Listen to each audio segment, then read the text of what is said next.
Recently rosemary oil இன்டர்நெட்டில் நிறையவே பேசப்படுது. இது வந்து ஹேர் க்ரோத்தை ப்ரொமோட் பண்ணுறதாகும், இதை யூஸ் பண்ணதுக்கப்புறம் என் ஹேரில் அவ்வளோ சேஞ்சஸ் இருக்குது, இவ்வளோ சேஞ்சஸ் இருக்குது, அப்படி இப்படின்னு யூடியூபுக்குள்ளே போயிட்டு ஜஸ்ட் ரோஸ்மெரி ஆயில் அப்படின்னு சர்ச் பண்ணிங்க அப்படின்னா ஏகப்பட்ட வீடியோஸை வந்து நீங்கள் பார்க்கலாம். அண்ட் அஃப்கோர்ஸ் ஒரு டாபிக் ட்ரெண்டிங் ஆகுது அப்படின்னா நம்ம ஊர்லேயும் இன்ஃப்ளூயன்சர்ஸ்லேருந்து டாக்டர்ஸ் வரைக்கும் எல்லாருமே இதை பற்றி வீடியோஸ் பண்ணியிருக்காங்க. அண்ட் இதான் சமயம் அப்படின்னு எல்லா பிராண்ட்ஸுமே தங்களோட ப்ராடக்ட் லைனில் ரோஸ்மெரி ஆயிலை வந்து இன்க்ளூட் பண்ணிட்டு இருக்காங்க அண்ட் ப்ரொமோட்டும் பண்ணிட்டு இருக்காங்க. ஜஸ்ட் அமேசானுக்கு போயிட்டு ரோஸ்மெரி ஆயில் அப்படின்னு டைப் பண்ணிங்க அப்படின்னா ரோஸ்மெரி லீவ்ஸ்லேருந்து ரோஸ்மெரி ஆயில்ஸ் அப்படின்னு ப்ராடக்ட்ஸுக்கு வந்து பஞ்சமே கிடையாது. ரோஸ்மெரி ஆயிலுக்கு பின்னாடி இருக்கிற இந்த கிளைம்ஸ் எல்லாமே உண்மைதானா, இதுக்கு பின்னாடி எவ்வளோ எவிடன்ஸ் இருக்குது, அந்த எவிடன்ஸோட குவாலிட்டி என்ன அப்படிங்கிற எல்லாத்தையுமே இந்த வீடியோவில் அசஸ் பண்ண போகிறோம். Let's get started. எவிடன்ஸை சர்ச் பண்ண ஆரம்பித்தோன்னே எனக்கு வந்து முதல் ரெட் ஃப்ளாகு, எவிடன்ஸ் அவ்வளோவா இல்லவே இல்லை.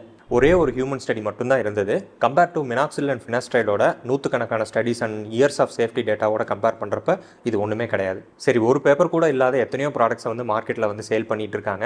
அப்படிங்கிறப்ப இதுக்கு அட்லீஸ்ட் ஒரு பேப்பராக இருக்கே, சரி அப்படின்னு அந்த பேப்பரை வந்து ஃபுல்லாக படிக்கலான்னு போனால் ஃபுல் பேப்பர் வந்து கிடையாது, வெறும் அப்ஸ்ட்ராக்ட் மட்டும்தான் இருந்தது. யூஸ்வலாக நிறைய ஸ்டடீஸ் இருக்குது அப்படின்னா அப்ஸ்ட்ராக்ட் மட்டும்தான் படிப்பேன். பிகாஸ் இந்த அப்ஸ்ட்ராக்டில் வந்து பார்த்திங்க அப்படின்னா அந்த ஸ்டடியோட ரிசல்ட் கொடுத்துருப்பாங்க.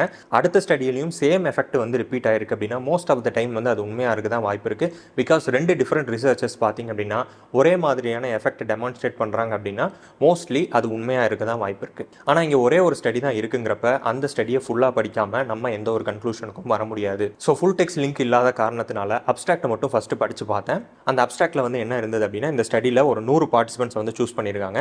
பெரிய ஸ்டடி தான் சாம்பிள் சைஸை பொறுத்த வரைக்கும். அண்ட் அதில் ஒரு குரூப் பார்த்திங்க அப்படின்னா ரோஸ்மெரி ஆயில் யூஸ் பண்ணுறாங்க, இன்னொரு குரூப் வந்து பார்த்திங்க அப்படின்னா மினாக்சில் 2% வந்து யூஸ் பண்ணுறாங்க. இந்த ரெண்டு குரூப்போட ஹேர் க்ரோத் எஃபெக்ட் தான் வந்து பார்த்திங்க அப்படின்னா இதில் கம்பேர் பண்ணியிருக்காங்க. எனக்கு இங்கேயும் ஆக்சுவலாக ஒரு டவுட், மினாக்சில் 2% தான் பார்த்திங்க அப்படின்னா இருக்கிறதுலே least potent form of minoxidil. Study after study பார்த்திங்க அப்படின்னா 2% விட 5% தான் எல்லாத்துலேயுமே பெட்டர் அப்படிங்கிறத வந்து ப்ரூவ் பண்ணியிருக்காங்க. இப்போ உதாரணத்துக்கு இந்த கிராஃப் வந்து எடுத்துக்கலாம். இது வந்து பார்த்திங்க அப்படின்னா ஒரு 2.5 வருஷம் நடந்த மினாக்சில் ஸ்டடியிலிருந்து எடுத்த ஒரு கிராஃப். இதில் மேலே இருக்கிற இந்த ரெண்டு கிராஃபும் பார்த்திங்க அப்படின்னா 5% மினாக்சில் அண்ட் 2% மினாக்சிலோடது. கிட்டத்தட்ட பார்த்திங்க அப்படின்னா 2.5 வருஷத்துக்கு இந்த ஸ்டடி நடந்திருக்கு. அண்ட் இந்த 2.5 வருஷத்துலையுமே பார்த்திங்க அப்படின்னா 5% மினாக்சில் 2% மினாக்சிலை விட பெட்டராக தான் வந்து பெர்ஃபார்ம் பண்ணிட்டு வந்திருக்கு. அன்லஸ் அவங்க 96 வீக்ஸில் வந்து இந்த மினாக்சிலில் ஸ்டாப் பண்ணாத வரைக்கும். ஸோ தெரப்பட்டிக் எஃபெக்டில் பார்த்திங்க அப்படின்னா 5% வந்து ஆல்வேஸ் பெட்டர் தென் 2%. சரி, இதையும் விட்டுருவோம், பரவாயில்ல, அட்லீஸ்ட் 2% ஆச்சு யூஸ் பண்ணியிருக்காங்களே. ஒரு 6 மாதத்துக்கு பார்த்திங்க அப்படின்னா இந்த ஸ்டடி வந்து நடந்திருக்கு. அண்ட் இந்த ஸ்டடியை ஸ்டார்ட் பண்ணுறதுக்கு முன்னாடி பேஸ் லைனில் வந்து ஒரு ஃபோட்டோ எடுத்திருக்காங்க. அதுக்கப்புறம் பார்த்திங்க அப்படின்னா 3 மந்த்ஸில் வந்து ஒரு ஃபோட்டோ எடுத்திருக்காங்க ஸ்கேல்பை. அடுத்து 6 மந்த்ஸில் பார்த்திங்க அப்படின்னா ஸ்டடியோட எண்டில் ஒரு ஃபோட்டோ வந்து எடுத்திருக்காங்க. இது எல்லாத்தையுமே வந்து கம்பேர் பண்ணி பார்க்குறாங்க. அண்ட் இந்த ஸ்டடியோட ரிசல்ட்டில் என்ன சொல்லியிருக்காங்க அப்படின்னா பேஸ் லைன் வேல்யூலேருந்து 3 மாதத்தில் வந்து திரும்பி ரீஎவாலுவேட் பண்ணுறப்ப எந்த ஒரு சேஞ்சும் இல்லை. ரெண்டு குரூப்லையுமே மினாக்சில் குரூப்பாக இருந்தாலும் ரோஸ்மெரி குரூப்பாக இருந்தாலும் எந்த ஒரு சேஞ்சும் இல்லை 3 மந்த்ஸில். அண்ட் 6 மந்த்ஸில் வந்து பார்த்திங்க அப்படின்னா ரெண்டு குரூப்லையுமே வந்து சிக்னிஃபிகண்ட்டாக ஹேர் க்ரோத் வந்து இம்ப்ரூவ் ஆயிருக்கு. அண்ட் ரோஸ்மெரி பார்த்திங்க அப்படின்னா 2% மினாக்சிலுக்கு ஈக்குவலண்ட்டாக வந்து பார்த்திங்க அப்படின்னா பெர்ஃபார்ம் பண்ணியிருக்குன்னு சொல்லியிருக்காங்க. அண்ட் ரெண்டு குரூப்ஸ்லையுமே வந்து பெருசாக சைட் எஃபெக்ட் இல்லை. பட் மினாக்சில் யூஸ் பண்ண குரூப்பில் பார்த்திங்க அப்படின்னா ஸ்கேல்ப் இச்சிங் வந்து ரொம்பவே அதிகமாக இருந்திருக்கு அப்படின்னும் சொல்லியிருக்காங்க. அப்போ ரோஸ்மெரி வந்து நிஜமாவே ஒர்க் ஆகும் போல் அப்படின்னு தோணுதில்ல? பொறுங்க, எதுக்கும் இருக்கட்டும்னு இந்த ஸ்டடியோட டைட்டில் அப்படியே டைப் பண்ணி ஃபுல் டெக்ஸ்ட் அப்படின்னு கூகுளில் சர்ச் பண்ணப்போ ஃபர்ஸ்ட் ரிசல்ட்லேயே வந்து இந்த முழு பிடிஎஃப்பும் வந்து கிடச்சிருச்சு. அண்ட் ஒரு ஸ்டடியை வந்து ஓப்பன் பண்ண உடனே என் கண்ணு முதல்ல போகிறது பார்த்திங்க அப்படின்னா அந்த பார் சார்ட்ஸுக்கு தான், ஹிஸ்டோகிராம் அப்படின்னு சொல்லுவாங்க. அண்ட் இந்த ஸ்டடியில் ரிசல்ட்ஸை வந்து மெஷர் பண்ணுறதுக்கு பார்த்திங்க அப்படின்னா ஸ்கேல்ப் ஃபோட்டோகிராஃப்ஸ் வந்து யூஸ் பண்ணியிருக்காங்க. அண்ட் ஹேர் ஃபாலிக்கல் கவுண்ட்டையும் வந்து யூஸ் பண்ணியிருக்காங்க. அண்ட் இந்த ரிசல்ட்ஸ் கிராஃபை பார்த்த உடனே இன்னொரு பெரிய ரெட் ஃப்ளாக். இப்போ இந்த கிராஃபை பார்த்திங்க அப்படின்னா உங்களுக்கே தெரியும், பேஸ் லைன் அண்ட் 3 மந்த்ஸ் பார்த்திங்க அப்படின்னா ரெண்டுமே ஒரே கிராஃப். ஸோ ஒரு வேளை கிராஃப் தான் தப்பாக போட்டாங்களோ அப்படின்னு ரா டேட்டாக்குள்ளே போய் பார்த்தா அங்கேயும் வந்து அதே தான் இருக்குது. இப்போ இந்த ரா டேட்டாவில் நம்பர்ஸை வந்து ஹைலைட் பண்ணுறேன், அதில் நீங்களே பாருங்கள். ஸோ இப்போ இந்த நம்பர்ஸ் வந்து என்ன மீன் பண்ணுது அப்படின்னா இந்த ஸ்டடியில் வந்து 100 பேர் பார்ட்டிசிபேட் பண்ணியிருக்காங்க. அந்த 100 பேரை வந்து 50 பிரிச்சிருக்காங்க. ஒரு குரூப் ரோஸ்மெரி யூஸ் பண்ணுது, ஒரு குரூப் வந்து பார்த்திங்க அப்படின்னா 2% மினாக்சில் யூஸ் பண்ணுது. இந்த ரோஸ்மெரி குரூப்பில் 50 பேர் இருக்காங்க இல்லையா, அவங்களை வந்து நம்ம ஸ்கேல்ப் வந்து ஃபோட்டோ எடுத்திருக்கோம். அந்த ஃபோட்டோவில் வந்து பார்த்திங்க அப்படின்னா நம்ம ஹேர் ஃபாலிக்கிள்ஸை வந்து கவுண்ட் பண்ணுறோம். அப்படி வந்து கவுண்ட் பண்ணுறப்ப இந்த 50 பேரோட ஆவரேஜ் ஃபாலிக்கிள் கவுண்ட்டு 122.8 அப்படிங்கிறது வந்திருக்கு. அண்ட் ஸ்டாண்டர்ட் டிவியேஷன், அதாவது ஒருத்தருக்கும் இன்னொருத்தருக்கும் பார்த்திங்க அப்படின்னா ஹேர் ஃபாலிக்கிள் கவுண்ட் ஒரே மாதிரி இருக்காது இல்லையா. ஸோ அந்த ஸ்டாண்டர்ட் டிவியேஷன் பார்த்திங்க அப்படின்னா ஏறக்குறைய 48.9 ஃபாலிக்கிள்ஸ் அப்படிங்கிறத இந்த நம்பர்ஸ் வந்து டினோட் பண்ணுது. அடுத்து மினாக்சில் குரூப்பில் வந்து இதே பண்ணுறப்ப 138.4 அப்படிங்கிறது வந்து ஆவரேஜ் ஃபாலிக்கிள் கவுண்ட் ஆகும். ஸ்டாண்டர்ட் டிவியேஷன் பார்த்திங்க அப்படின்னா ஒரு 38 ± 38 அப்படிங்கிறது வந்திருக்கு. இது வந்து இவங்க இந்த ஸ்டடியை ஸ்டார்ட் பண்ணுறதுக்கு முன்னாடி. அடுத்து இந்த 3 மாதம் வந்து இந்த ரெண்டு குரூப்புமே ரெண்டு ட்ரீட்மெண்ட்டை யூஸ் பண்ணதுக்கப்புறம் திரும்பி வந்து ஹேர் ஃபாலிக்கல் கவுண்ட் வந்து எடுத்திருக்காங்க. அந்த கவுண்ட் பாத்தீங்க அப்படின்னா புள்ளி மாறாம அதையே வந்து கொடுத்துருக்காங்க. இது எப்படி சாத்தியமாகும்? கிட்டத்தட்ட இந்த 2 குரூப்பையுமே அடுத்த நாளே வந்து நீங்க குளிச்சுட்டு வாங்க அப்படின்னு சொன்னாலுமே அப்பயே வந்து ஹேர் ஃபாலிக்கல் கவுண்ட் ஒன்னா இருக்கிறதுக்கு வாய்ப்பே இல்லை. 3 மாசம் கழிச்சு எப்படி புள்ளி மாறாம எல்லாத்துக்கும் ஹேர் கவுண்ட் ஒரே மாதிரி இருக்கும். அண்ட் 6 மாசம் கழிச்சு வந்து சிக்னிஃபிகண்டா ஹேர் கவுண்ட் வந்து இம்ப்ரூவ் ஆயிருக்கு அப்படின்னு சொன்னாங்க பாத்தீங்களா? ஸோ பேஸ் லைனுக்கும் 6 மந்த்ஸுக்கும் வித்தியாசம் வெறும் கண்ணில் பார்த்தா கண்டிப்பா தெரியவே தெரியாது. இந்த பார் கிராஃபில் வந்து பாத்தீங்க அப்படின்னா ஒரு ஸ்கேல் வச்சு பாத்தீங்க அப்படின்னா மட்டும்தான் பேஸ் லைனுக்கும் மந்த் 6க்கும் வந்து டிஃபரன்ஸ் வந்து தெரியும்.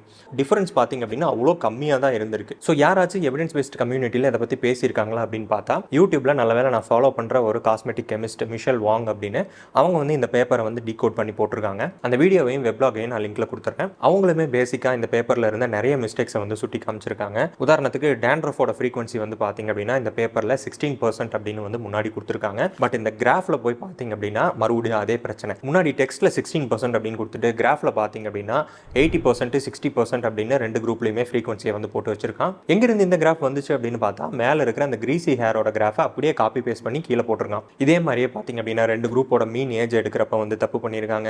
ரெஃபரன்ஸில் வந்து பார்த்தீங்க அப்படின்னா தப்பு பண்ணியிருக்காங்க. ரொம்பவே மெத்தாடிக்கலாக தப்பான ஒரு பேப்பர் அண்ட் ஃபேக்சுவலாகவே தப்பான ஒரு பேப்பர். அண்ட் அப்ஸ்ட்ராக்டில் பார்த்தீங்க அப்படின்னா சிக்னிஃபிகண்டாக ஹேர் க்ரோத் வந்து இம்ப்ரூவ் ஆயிருக்கு அப்படின்னு சொன்னது 6 ஃபாலிக்கிள் வந்து இம்ப்ரூவ் ஆயிருக்கு at the end of the ஸ்டடியில். ஸ்டாட்டிஸ்டிக்கலாக சிக்னிஃபிகண்ட் ரிசல்ட் தான். ஆனால் ரியாலிட்டியில் பார்த்தீங்க அப்படின்னா இதை யாரும் நோட்டீஸ் கூட பண்ண மாட்டோம். இப்படி ஒரு புவரான எவிடன்ஸ் உடையது தான் ரோஸ்மேரி ஆயில். இதில் என்ன வருத்தம் அப்படின்னா இந்த ஸ்டடி வந்து நிறைய டாக்டர்ஸே வந்து ஏமாத்திருக்கு. கிட்டத்தட்ட ஃபுல் டெக்ஸ்ட் லிங்க் கிடைக்கல அப்படின்னு நானுமே அப்ஸ்ட்ராக்ட் மட்டும் படிச்சிருந்தேன் அப்படின்னா நானும் இதே தான் வந்து சொல்லியிருப்பேன். இன்னொரு கிளைம் என்ன அப்படின்னா டிஹெச்டியை வந்து பிளாக் பண்ணுது அப்படின்னு. டிஹெச்டி அப்படிங்கிறது வந்து நம்ம உடம்புல இருக்கிற இந்த டெஸ்டோஸ்டெரான் ஹார்மோனோட இன்னொரு ஃபார்ம் அப்படின்னே சொல்லலாம். இந்த டிஹெச்டி ஹார்மோன் பார்த்தீங்க அப்படின்னா நம்ம ஹேர் ஃபாலிக்கிள்ஸை வந்து கொஞ்சம் கொஞ்சமாக சுருங்க வச்சு அந்த ஹேர் ஃபாலிக்கிள் வந்து லாஸ் ஆகிறதுக்கு காரணமாக இருக்குது. இதனால தான் நமக்கு ஆண்ட்ரோஜெனட்டிக் அலோபேஷியா அப்படிங்கிற இந்த ஹேர் லாஸே வருது அப்படின்னு நிறைய ஸ்டடீஸில் வந்து ப்ரூவ் பண்ணியிருக்காங்க. ஸோ இப்போ இந்த ரோஸ்மெரி ஆயில் வந்து டிஹெச்டியை பிளாக் பண்ணும் அப்படிங்கிறது உண்மை அப்படின்னு கேட்டிங்க அப்படின்னா அது உண்மை தான். அது எங்கே அப்படிங்கிறதுலாம் மேட்டர் இருக்குது அனிமல் ஸ்டடீஸில். அதாவது ரேட்ஸில் வந்து எக்ஸ்பெரிமெண்ட் பண்ணுறப்ப இந்த ரோஸ்மெரி எக்ஸ்ட்ராக்ட் டிஹெச்டி வந்து பிளாக் பண்ணியிருக்கு அப்படின்னு மெக்கானிஸ்டிக் டேட்டா வந்து இருக்குது. ஆனால் அந்த ஸ்டடியிலேயே அவன் கிளியராக சொல்லியிருக்கான் இது வந்து ரோஸ்மெரி எக்ஸ்ட்ராக்ட் அப்படின்னு, ரோஸ்மெரி ஆயில் கிடையாது. ரெண்டுமே வந்து வேற வேற அண்ட் ரெண்டோட கெமிக்கல் காம்போஷனுமே வேற வேற. பிகாஸ் இந்த ரோஸ்மெரி எக்ஸ்ட்ராக்ட்ல பார்த்தீங்க அப்படின்னா அவன் ஒரு ஆக்டிவ் காம்பவுண்டை வந்து கண்டுபிடிச்சிருக்கான் 12 கார்னோசிக் ஆசிட் அப்படின்னு. இந்த காம்பவுண்டு தான் டிஹெச்டியை வந்து பிளாக் பண்ணுறதா சொல்லியிருக்கான். அண்ட் இந்த காம்பவுண்டோட பாயிலிங் பாயிண்ட் பார்த்தீங்க அப்படின்னா 500 டிகிரி செல்சியஸ்க்கும் மேலே இருக்குது. அண்ட் இந்த ரோஸ்மெரி ஆயில் எடுக்கிறதுக்கு பார்த்தீங்க அப்படின்னா காமனாக 3 மெத்தட்ஸ் வந்து யூஸ் பண்ணுறாங்க. ஒன்று வந்து ஸ்டீம் டிஸ்டிலேஷன், அடுத்து பார்த்தீங்க அப்படின்னா சால்வெண்ட் எக்ஸ்ட்ராக்ஷன், அடுத்து கோல்ட் பிரஸிங். இதில் ஸ்டீம் டிஸ்டிலேஷன் பார்த்தீங்க அப்படின்னா தண்ணியை வந்து ஆவியாக்கி அந்த ஆவியை ரோஸ்மெரி ஆயில்ஸ் மேலே பட வச்சு அதிலிருந்து ஆயிலை வந்து எக்ஸ்ட்ராக்ட் பண்ணி எடுக்கிறது. இதுக்கு மேக்ஸிமம் அவங்க ஸ்பெண்ட் பண்ண போகிற டெம்பரேச்சர் பார்த்தீங்க அப்படின்னா 100லிருந்து 110 டிகிரி செல்சியஸ். பிகாஸ் வாட்டரோட பாயிலிங் பாயிண்ட் 100 டிகிரி செல்சியஸ் அப்படிங்கிறது எல்லாத்துக்குமே தெரியும். ஸோ அதுக்கு மேலே டெம்பரேச்சரை இதில் யூஸ் பண்ணக்கூடாது, யூஸ் பண்ணவும் முடியாது. அடுத்து சால்வெண்ட் எக்ஸ்ட்ராக்ஷன். இந்த ரோஸ்மெரி ஆயில்ஸை வந்து எத்தனால் இல்லை ஹெக்சைன் அப்படிங்கிற இந்த சால்வெண்ட்ஸில் வந்து கரைச்சிட்டு அதை வந்து ஹீட் பண்ணி அதிலிருந்து ஆயிலை வந்து எக்ஸ்ட்ராக்ட் பண்ணி எடுக்கிறது. இதில் எத்தனால் யூஸ் பண்ணாங்க அப்படின்னா அதை ஹீட் பண்ணுறதுக்கு 30 டிகிரி செல்சியஸ்லேருந்து 40 டிகிரி செல்சியஸ் தான் ஹீட் யூஸ் பண்ணுறாங்க மேக்ஸிமமாக. அதுவே ஹெக்சைனில் பண்ணாங்க அப்படின்னா 50 டிகிரி செல்சியஸ்லேருந்து 60 டிகிரி செல்சியஸ் தான் வந்து யூஸ் பண்ணுறாங்க. அண்ட் அடுத்த மெத்தட் பார்த்தீங்க அப்படின்னா கோல்ட் பிரஸிங் மெத்தட். இதுக்கு ஹீட்டே தேவையில்லை. ஸோ இந்த ரோஸ்மெரி ஆயில் எடுக்கிற ப்ராசஸில் இந்த ஆக்டிவ் காம்பவுண்ட் அதாவது 12 கார்னோசிக் ஆசிட் வர்றதுக்கு வாய்ப்பே இல்லை. அப்படியே இந்த மாதிரி ரோஸ்மெரி ஆயில் தயாரிக்கிற கம்பெனிஸ் எல்லாம் ஏதாச்சும் பண்ணி ஒரு 500 டிகிரி செல்சியஸ்க்கு கொண்டு போய் இந்த காம்பவுண்டை எக்ஸ்ட்ராக்ட் பண்ணி எடுத்தாலும் இந்த காம்பவுண்டு கோல்ட் ஸ்டாண்டர்ட் ஃபினாஸ்ட்ரைடோட கம்பேர் பண்ணுறப்ப 230 மடங்கு கம்மியான பொட்டன்சியில் தான் இருக்குது அப்படின்னு ப்ரூவ் பண்ணியிருக்காங்க. இது அந்த மெக்கானிஸ்டிக் டேட்டாலே இருக்குது ஆக்சுவலாக. இப்போ அவங்க ரேட் ஸ்டடீஸில் யூஸ் பண்ண மீத்தா கார்னோசிக் ஆசிடோட கான்சன்ட்ரேஷன் பார்த்தீங்க அப்படின்னா 21.4 மைக்ரோகிராம்ஸ் பர் எம்எல். இது வந்து ஒரு 50% டிஹெச்டியை வந்து ரேட்ஸில் பிளாக் பண்ணியிருக்கு. இதுவே ஃபினாஸ்ட்ரைட் பார்த்தீங்க அப்படின்னா வெறும் 0.093 மைக்ரோகிராம்ஸ் பர் எம்எல் அப்படிங்கிற இந்த கான்சன்ட்ரேஷனில் 81% ஆஃப் டிஹெச்டியை வந்து பிளாக் பண்ணியிருக்கு. இப்போ நம்மளோட கால்குலேஷனை கொஞ்சம் ஈஸியாக இருக்குது. இது ரெண்டுமே ஒரே எஃபெக்ட் தான் ப்ரொடியூஸ் பண்ணியிருக்கு அப்படின்னு வச்சுப்போம். நம்ம ஹியூமன்ஸில் ஃபினாஸ்ட்ரைடை டாப்பிக்கில் யூஸ் பண்றப்ப 0.1% அப்படிங்கிற கான்சன்ட்ரேஷன்ல யூஸ் பண்ணுவோம். அதாவது ஒரு ml 1 மில்லிகிராம் இருக்கும். அண்ட் இந்த கான்சன்ட்ரேஷன் தான் கிட்டத்தட்ட 4-5 வருஷமா எல்லா ஃபார்மசிஸ்லயும் அவைலபிளா இருக்கு. எல்லா டாக்டர்ஸும் எழுதிட்டு இருக்காங்க. அண்ட் இந்த 1 மில்லிகிராம் பர் ml பாத்தீங்க அப்படின்னா 71% ஆஃப் டிஹெச்டி வந்து பிளாக் பண்ணக்கூடியது. ஸோ இப்போ இதே பொட்டன்சியோட நம்ம இந்த ரோஸ்மெரி காம்பவுண்ட் இருக்கு பாத்தீங்களா, ஆக்டிவ் காம்பவுண்ட், இந்த காம்பவுண்ட் வந்து ப்ரிப்பேர் பண்ணணும் அப்படின்னா 1 மில்லிகிராம் பர் ml அப்படிங்கிற இடத்துல 230 டைம்ஸ் வந்து லெஸ் பொட்டன்ட் இல்லையா, அதனால 230 மில்லிகிராம்ஸ் பர் ml அப்படிங்கிற கான்சன்ட்ரேஷன்ல சொல்யூஷனை வந்து ரெடி பண்ணணும். அதாவது 0.1% ஃபினாஸ்டைட் கொடுக்குற ஹேர் க்ரோத்தை 23% ஆஃப் ரோஸ்மேரி எக்ஸ்ட்ராக்ட் வந்து கொடுக்கும் அப்படின்னு சொல்லலாம். ஆனால் அவ்வளோ கான்சன்ட்ரேஷனான சொல்யூஷனை ஸ்கின் மேலே யூஸ் பண்ணோம் அப்படின்னா அதில் வரப்போகிற இரிட்டேஷனும் ரெட்னஸும் நம்ம அதை யூஸ் பண்ணி பார்த்து தான் சொல்லணும் அப்படின்னு அவசியம் இல்லை. ஸோ அப்போ டைலூட் பண்ணலாமே ப்ரோ அப்படின்னீங்கன்னா அதை ஒவ்வொரு டெசிமல் டைலூட் பண்ணுறப்பவும் பார்த்தீங்க அப்படின்னா குவான்டிட்டி அதிகமாகிட்டே போகும். 1 ml அப்ளை பண்ண வேண்டிய இடத்துல 10 ml அப்ளை பண்ண வேண்டியிருக்கும். நீங்கள் 2.3% யூஸ் பண்ணுறீங்க அப்படின்னா, இதுவே 0.2% வந்து டைலூட் பண்ணுறோம் அப்படின்னா ஒவ்வொரு வாட்டியும் 100 ml எண்ணெயை எடுத்து தலையில் ஊற்றிக்கிற மாதிரி இருக்கும். அது வந்து பாசிபிளே கிடையாது. டெக்னிக்கலாக பாசிபிள் தான், பட் யாரும் அதை பண்ண மாட்டாங்க. இதில் இதை விட பெரிய ஜோக் என்ன அப்படின்னா, இந்த ஆக்டிவ் காம்பவுண்டோட ஈல்டு பார்த்தீங்க அப்படின்னா 0.026%. இப்போ ஸ்டாண்டர்டாக ஹேர் லாஸ்க்கு பார்த்தீங்க அப்படின்னா ஃபினாஸ்டைட் 60 ml சொல்யூஷன்ஸில் வந்து அவைலபிளாக இருக்குது. ஒரு நாளைக்கு 1 ml அப்படின்னு ஸ்கேல்பில் யூஸ் பண்ணுறீங்க அப்படின்னா 2 மாதத்துக்கு இந்த சொல்யூஷன் தாராளமாக வரும். ஸோ ஒரு 800 to 1000 வரைக்கும் பார்த்தீங்க அப்படின்னா செலவாகும். அப்படிங்கிறப்போ ஒரு மாதத்துக்கு ஒரு 400 to 500 தான் செலவாகும். இதே 60 ml ப்ராடக்ட்டை 23% ஆக்டிவ் ரோஸ்மேரி காம்பவுண்ட் இருக்கிற மாதிரி பண்ணணும் அப்படின்னா அட்லீஸ்ட் 13 கிராம் வந்து பார்த்தீங்க அப்படின்னா இந்த ஆக்டிவ் காம்பவுண்ட் ரா மெட்டீரியலாக வந்து தேவைப்படும். இதோட ஈல்டு வந்து ரொம்பவே கம்மி, 0.026% தான். அப்படிங்கிறப்ப 13 கிராம் ஆக்டிவ் காம்பவுண்ட், அதாவது 12 மீத்தாக்சி கார்னோசிக் ஆசிட் வந்து 13 கிராம் எடுக்கிறதுக்கு 53 கிலோ பார்த்தீங்க அப்படின்னா ரோஸ்மேரி லீவ்ஸ் வந்து வேணும். ட்ரைடு ரோஸ்மேரி லீவ்ஸோட விலை பார்த்தீங்க அப்படின்னா ஒரு கிலோ 600 800 ரூபா வரைக்கும் விற்கிறாங்க. அமேசானில் போய் பார்த்தீங்க அப்படின்னா இந்த ரோஸ்மேரி லீவ்ஸை 100 கிராம் வந்து 200க்கும் 300க்கும் வந்து வித்துட்டு இருக்காங்க. கணக்கு பண்ணி பார்த்தா ஒர்க் ஆகக்கூடிய ஒரு 60 ml product 23% of rosemary extract கான்சன்ட்ரேஷனோட பண்ணணும் அப்படின்னா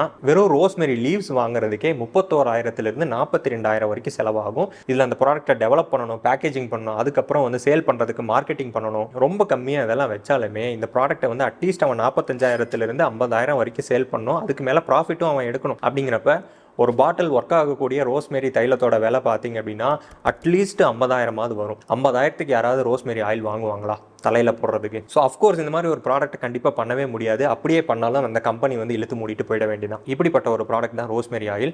மார்க்கெட்டில் நீங்கள் வாங்குற ரோஸ்மேரி ஆயில் வந்து ஒரிஜினலாகவே இருக்கலாம். அப்படி ஒரிஜினலாகவே இருந்தாலும் அது ஆப்டிமம் கான்சன்ட்ரேஷனில் இருக்கிறதுக்கு வாய்ப்பு இல்லை. ஆனால் அது ஹேரை வளர வைக்க போகிறதும் இல்லை. அப்படி வளர வைக்கும் அப்படின்னு சொன்னாங்க அப்படின்னா அது ஆப்வியஸாக ஃபேக்கான கிளைம்ஸ் தான். ஆண்ட்ரோஜெனிக் அலோபேஷியாவை பொறுத்த வரைக்கும் டைம் இஸ் ஹேர். இந்த மாதிரி நேச்சுரலான ட்ரீட்மெண்ட் அப்படின்னு பொய்யான ட்ரீட்மெண்ட்ஸை நம்பி உங்களோட பணத்தையும் வேஸ்ட் பண்ணுறீங்க, உங்களோட டைமையும் வந்து வேஸ்ட் பண்ணுறீங்க. காலம் கடந்து போனதுக்கப்புறம் உண்மையான ட்ரீட்மெண்ட்ஸை வந்து நீங்கள் ஃபாலோ பண்ணுறீங்க, மினாக்சில் ஃபினாஸ்டைடை ஃபாலோ பண்ணுறீங்க அப்படின்னாலுமே உங்களுக்கு ரிசல்ட் புவராக தான் வரும். Because hair follicle once loss ஆகிடுச்சு அப்படின்னா லாஸ் ஆகிடுச்சு தான். ஸோ ஃபோக்ஸ், உங்களோட பணத்தையும் நேரத்தையும் ஃபாலிகல்ஸையும் வேஸ்ட் பண்ணிடாதீங்க. ப்ராப்பராக ஒரு டெர்மட்டாலஜிஸ்ட் கன்சல்டேஷனோட உண்மையான ட்ரீட்மெண்ட்ஸ் எடுத்துக்கங்க. இந்த ப்ராப்பர் ட்ரீட்மெண்ட்ஸ் மினாக்சில் அண்ட் ஃபினாஸ்டைடை பற்றி என்னால் முடிஞ்ச அளவுக்கு எக்ஸ்க்ரூஷியேட்டிங்லி டீட்டெயில்டாக வீடியோஸ் வந்து சேனலில் ஆல்ரெடி போட்டிருக்கேன். மறக்காமல் பாருங்கள், ஹெல்ப்ஃபுல்லாக இருக்கும். தேங்க்யூ ஃபார் வாட்சிங். Naveen, over and out.